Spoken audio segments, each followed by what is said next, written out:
고린도후서 12장 11절부터 13장 4절까지 말씀입니다. 고린도후서 12장 11절부터 13장 4절입니다. 우리 같이 하나님 말씀 읽도록 하겠습니다. 내가 어리석은 자가 되었으나 너희가 억지로 시킨 것이니 나는 너희에게 칭찬을 받아야 마땅하도다. 내가 아무것도 아니나 지극히 크다는 사도들보다 조금도 부족하지 아니하니라. 사도의 표가 된 것은 내가 너희 가운데에서 모든 참음과 표적과 기사와 능력을 행한 것이라. 내 자신이 너희에게 폐를 끼치지 아니한 일밖에 다른 교회보다 부족하게 한 것이 무엇이 있느냐? 너희는 나의 이 공평하지 못한 것을 용서하라. 보라, 내가 이제 세 번째 너희에게 가기를 준비하였으나 너희에게 폐를 끼치지 아니하리라. 내가 구하는 것은 너희의 재물이 아니요 오직 너희니라. 어린아이가 부모를 위하여 재물을 저축하는 것이 아니요 부모가 어린아이를 위하여 하느니라. 내가 너희 영혼을 위하여 크게 기뻐함으로 재물을 사용하고 또 내 자신까지도 내어주리니 너희를 더욱 사랑할수록 나는 사랑을 덜 받겠느냐? 하여간 어떤 이의 말이 내가 너희에게 짐을 지우지는 아니하였을지라도 교활한 자가 되어 너희를 속임수로 취하였다 하니 내가 너희에게 보낸 자 중에 누구로 너희의 이득을 취하더냐? 내가 디도를 권하고 함께한 형제를 보내었으니 디도가 너희의 이득을 취하더냐? 우리가 동일한 성령으로 행하지 아니하더냐? 동일한 보조로 하지 아니하더냐? 너희는 이때까지 우리가 자기 변명을 하는 줄로 생각하는구나. 우리는 그리스도 안에서 하나님 앞에 말하노라. 사랑하는 자들아, 이 모든 것은 너희의 덕을 세우기 위함이니라. 내가 갈 때에 너희를 내가 원하는 것과 같이 보지 못하고 또 내가 너희에게 너희가 원하지 않는 것과 같이 보일까 두려워하며 또 다툼과 시기와 분냄과 당 짓는 것과 비방과 수군거림과 거만함과 혼란이 있을까 두려워하고 또 내가 다시 갈 때에 내 하나님이 나를 너희 앞에서 낮추실까 두려워하고 또 내가 전에 죄를 지은 여러 사람의 그 행한 바 더러움과 음란함과 호색함을 회개하지 아니함 때문에 슬퍼할까 두려워하노라. 내가 이제 세 번째 너희에게 가리니 두세 증인의 입으로 말마다 확정하리라. 내가 이미 말하였거니와 지금 떠나 있으나 두 번째 대면했을 때와 같이 전에 죄지은 자들과 그 남은 모든 사람에게 미리 말하노니 내가 다시 가면 용서하지 아니하리라. 이는 그리스도께서 내 안에서 말씀하시는 증거를 너희가 구함이니 그는 너희에게 대하여 약하지 않고 도리어 너희 안에서 강하여지니라. 그리스도께서 약하심으로 십자가에 못 박히셨으나 하나님의 능력으로 살아계시니 우리도 그 안에서 약하나 너희에게 대하여 하나님의 능력으로 그와 함께 살리라. 아멘. 고린도후서 12장 앞부분을 보게 되어지면 바울이 자랑거리가 있음을 말하는 것을 듣게 되어집니다. 크게 보면은 바울의 자랑거리 두 가지였는데 하나는 특별한 영적 체험을 한 것에 대하여서 자랑하고 있습니다. 그리고 또 다른 하나는 자신에게 육체에 가시가 있었음을 자랑하고 있습니다. 그런데 이 두 가지 자랑 가운데 진심 어린 자랑은 바로 자신의 육체에 가시가 있다. 그 육체의 가시로 인하여서 하나님 앞에 기도하게 되어지고 또 내가 약할 때 강하여진다는 그런 교훈을 전하고 있는 것을 보게 됩니다. 또 하나의 자랑은 영적인 체험을 한 것인데 그런데 바울은 이것은 내가 부득불하게 너희들에게 자랑한다 그렇게 고백하고 있습니다. 왜 부득불 자랑할 수밖에 없었겠습니까? 바로 고린도 교회 안에는 바울을 대적하는 거짓 교사들이 있었고, 또 바울이 전한 복음에 대하여서 잘못 증거하고 또 그것에 대하여서 오류가 있다, 그렇게 말하는 거짓된 교사들이 있었던 겁니다. 거기에 대해서 오늘 본문에서는 내가 부득불하게 자랑할 수밖에 없는 그 이유에 대하여서 설명하는 것을 보게 되어집니다. 11절 보면 내가 어리석은 자가 되었으나 너희가 억지로 시킨 것이니 나는 너희에게 칭찬을 받아야 마땅하도다. 내가 아무것도 아니나 지극히 크다는 사도들보다 조금도 부족하지 아니하노라. 내가 부득불 그것을 자랑하는 것은 사실상 너희가 억지로 시키는 것이다, 그렇게 표현하고 있습니다. 지속적으로 우리가 살펴보지만은 거짓 교사들의 그런 허황된 주장들이 있었고, 또 바울의 사도성에 대하여서 인정하지 않았던 그런 사람들이지 않습니까? 그런데 그 거짓 교사들 바울을 비난하고 있을 때 이미 바울을 통하여서 올바른 가르침을 받았던 많은 고린도 성도들이 있지 않습니까? 그렇다면 그 고린도 성도들이 그 거짓 교사들의 가르침에 대하여서 바울을 대변했으면 좋았는데 그렇지를 못했다는 것입니다. 거짓 교사들의 비난 속에서도 과거 바울에게 가르침을 받았던 사람들, 너희들은 오히려 침묵하고 있다는 것입니다. 너희가 침묵하고 있기 때문에 내가 억지로 이렇게 말하게 되어진다, 그렇게 지금 본문에서 표현하고 있는 겁니다. 12절 말씀 속에서는 바울이 고린도 교회를 위하여서 한 일들이 구체적으로 무엇인가 말씀하고 있습니다. 12절을 보면 사도의 표가 된 것은 내가 너희 가운데서 모든 참음과 표적과 기사와 능력을 행한 것이라. 이미 내가 고린도 교회에서 사역할 때 이와 같은 능력들, 또 이와 같은 참음들, 또 하나님의 올바른 가르침들을 너희에게 전달하지 아니하였느냐는 겁니다. 그럼에도 왜 너희들이 침묵하여서 거짓 교사들의 그 가르침에 현혹되어져 있느냐는 겁니다. 또 바울이 했던 여러 기사들, 능력들을 통하여서 바로 바울의 사도됨에 대하여서 자신이 온전히 증거하는 것을 보게 됩니다. 또 13절 말씀부터 보면 고린도 교회가 갖고 있었던 또 거짓 교사들이 잘못된 주장들에 대한 그런 오해들에 대하여서 말씀하는 것을 보게 됩니다.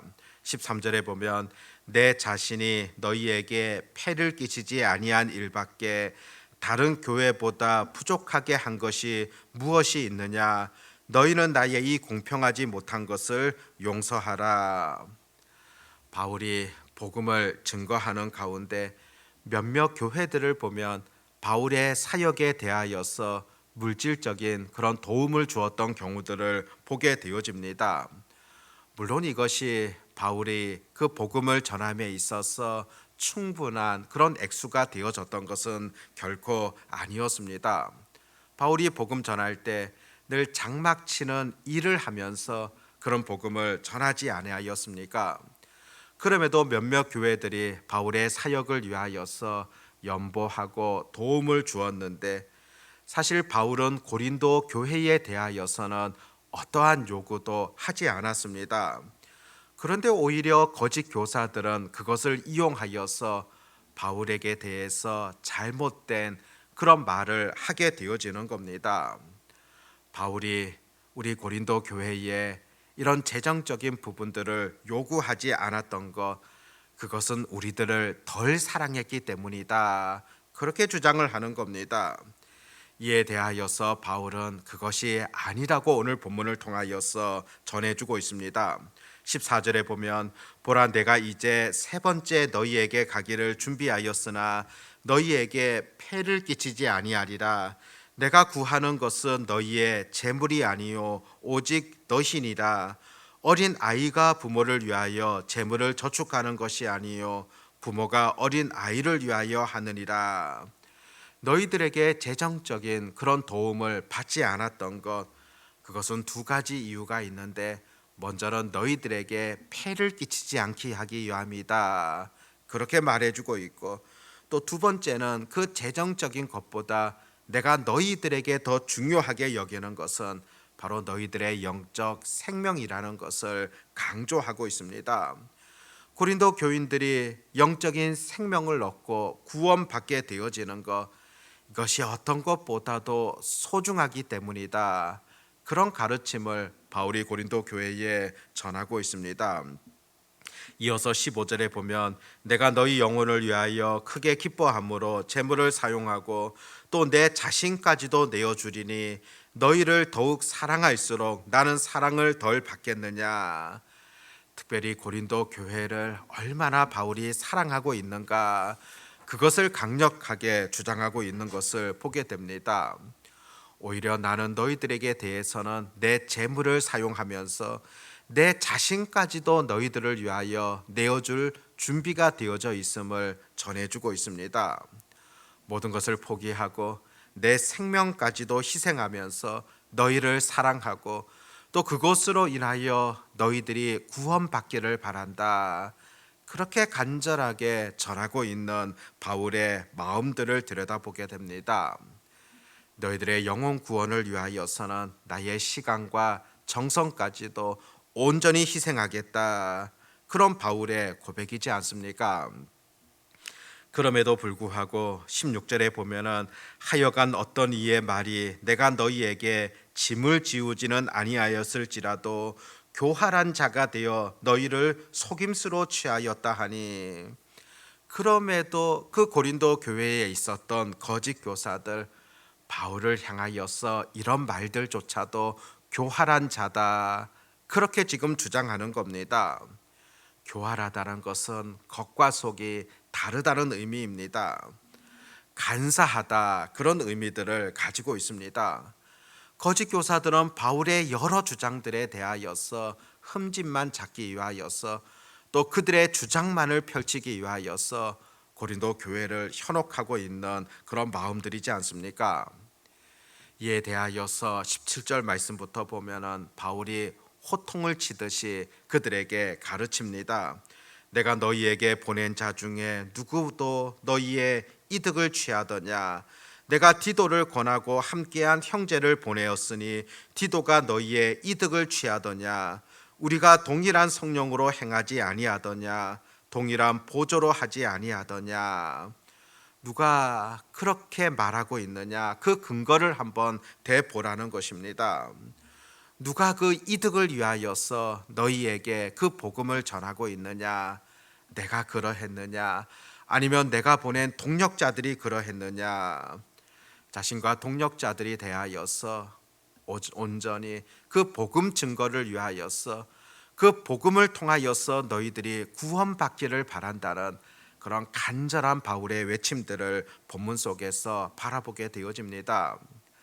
무엇보다 복음 앞에서 고뇌하고 있는 그런 바울의 삶들, 무엇보다 생명까지 바치면서 이 복음이 전파되기를 바라는 그런 간절한 마음들을 오늘 말씀 속에서도 여전히 우리가 들여다보게 되어집니다. 복음 증거, 무엇보다 하나님께서 원하시는 일이며 이것이 평탄하게 또 잘 이루어지고 전파되면 좋겠는데, 오히려 바울이 복음 전함에 있어서 여러 환난들, 또 고통들, 대적자들, 그들 앞에서도 온전히 자신을 내어주는 그런 바울의 삶들을 들여다보게 되어집니다. 사실상 이 복음 증거자에게 있어서는 늘 고난이라는 거 따라오지 않겠습니까? 이 복음 전파자에 있어서는 늘 마귀의 방해들이 있다는 것을 보게 됩니다. 그럼에도 불구하고 바울은 결코 넘어지는 것 아니라 그런 상황 속에서도 간절한 하나님의 마음을 가지고서 온전히 그의 사역을 묵묵히 감당하게 되어지는 그런 삶들을 우리가 오늘 본문 속에서도 여전히 바라보게 되어집니다. 그런 점에서 오늘 우리가 바울의 삶을 들여다보며 우리의 삶 또한 어떠해야 될 것인가 늘 우리가 결단해야 된다는 것입니다. 웨스터민스터 사원에 가면 리빙스턴의 무덤이 있는데 그 무덤 묘비에 이렇게 적혀져 있습니다.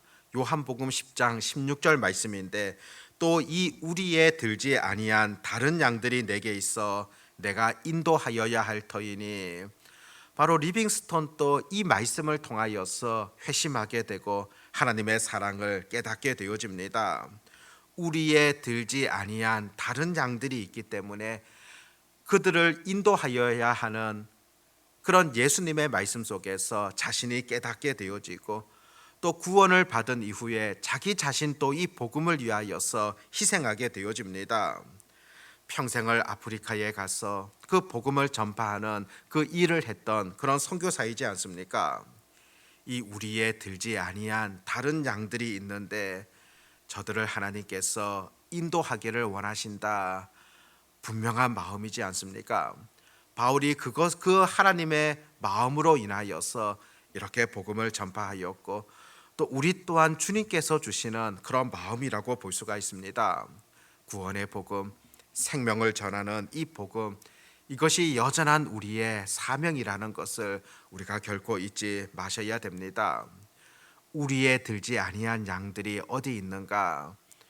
우리는 지금 이렇게 함께 예배하며 함께 기도하며 함께 찬양할 수 있지만은 이 예수님께서 원하시는 이 우리에 들지 아니한 양들이 누가 있는가를 우리도 지속적으로 살피기를 바라고, 또 때로는 복음을 전파하는 가운데 어려움들, 힘든 부분들이 있다 할지라도 포기하지 아니하며 끝까지 사명을 잘 감당할 수 있는 그런 은혜들이 오늘도 기도하는 우리 모두 가운데 있어지시기를 바랍니다. 기도하겠습니다.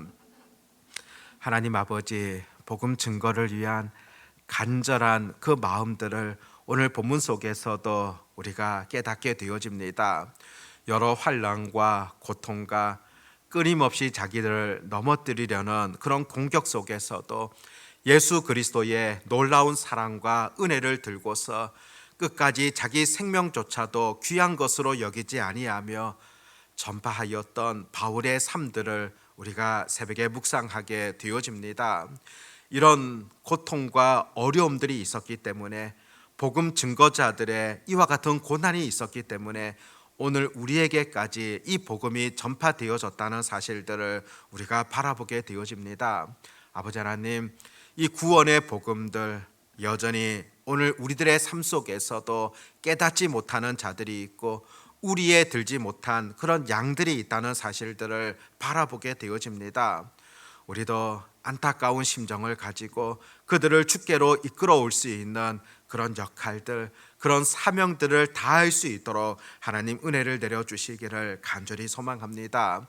아버지 하나님, 주님을 더욱 사랑하는 열정들, 마음들을 허락하여 주시옵고, 또 영혼 구원에 대한 갈급한 마음들을 우리 심령 가운데 허락하여 주시옵고, 우리 또한 이 사명들을 주님께서 부르시는 그날까지 온전히 잘 감당하도록 은혜를 더하여 주시옵소서. 아버지 하나님, 오늘도 이렇게 하나님 앞에 나와 기도로 또 말씀으로 하루를 시작할 수 있는 은혜를 더하심에 감사를 드립니다. 기도할 수 있는 것도, 이 자리에 나올 수 있는 것도 하나님의 놀라운 은혜였다는 사실들을 잊지 아니하며 오늘도 하나님 앞에서 코람데오의 정신으로 기쁨으로 살아가는 그런 은혜가 있게 해 주시옵소서. 특별히 여러 가지 기도의 제목들을 안고 우리가 하나님 앞에 나아왔습니다. 갈급함으로 간절함으로 드리는 기도 가운데 하나님 은혜를 더하여 주시옵시고, 또 우리가 드려지는 모든 기도들이 하나님의 보좌 앞에 아름답게 상달되어지며 또 기도의 참된 기쁨들을 누리며 또 기도의 용사로 살아갈 수 있는 그런 은혜들이 오늘도 우리에게 있게 해 주시기를 간절히 소망합니다. 연약한 영혼들 가운데 하나님의 은혜를 더하여 주시옵고, 또 육신의 불편함과 또 고통으로 인하여 힘들어하는 자들 가운데 하나님께서 능력의 손으로 어루만져 주시옵고 또 잘 회복되어질 수 있도록 하나님 돌보아 주시기를 간절히 소망합니다. 아버지 하나님, 오늘 하루에 우리의 모든 삶들 속에서도 주께만 영광을 돌려드리는 복된 삶이 되기를 간절히 소망하오며 전능하신 우리 주 예수님의 이름으로 기도드립니다. 아멘.